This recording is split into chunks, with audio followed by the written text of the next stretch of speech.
En plein cœur de Grenoble, cette salle d'escalade de blocs, ouverte en septembre 2015, fait le plein tous les soirs. Depuis l'an 2000, cette discipline sportive connaît un succès grandissant car elle est facilement accessible. La surface à grimper ne dépasse pas 5 mètres de hauteur et permet de retomber au sol avec un risque réduit de blessure. Le lieu a été entièrement pensé et conçu par un spécialiste mondial, la société Entreprise, qui a vu le jour en 1985 à Saint-Vincent-de-Mercuse en Isère. 3 décennies plus tard, elle connaît une croissance à 2 chiffres et possède des usines dans le monde entier.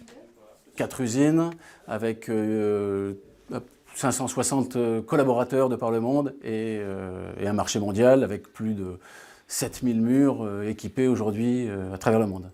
C'est ici au siège d'Entreprise, dans ce bureau du style qu'Hugo Designer a pensé et créé les murs d'escalade pour les Jeux Olympiques de 2020 à Tokyo.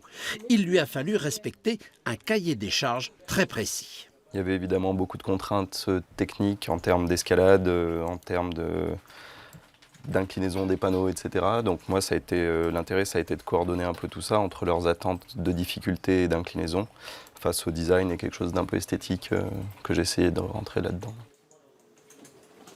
Ces 3 murs, effectivement, la difficulté que nous retrouvons ici, le mur de bloc que nous retrouvons ici et le mur de vitesse que nous retrouvons ici. Les vainqueurs olympiques devront avoir les meilleurs scores sur les combinés des 3 murs.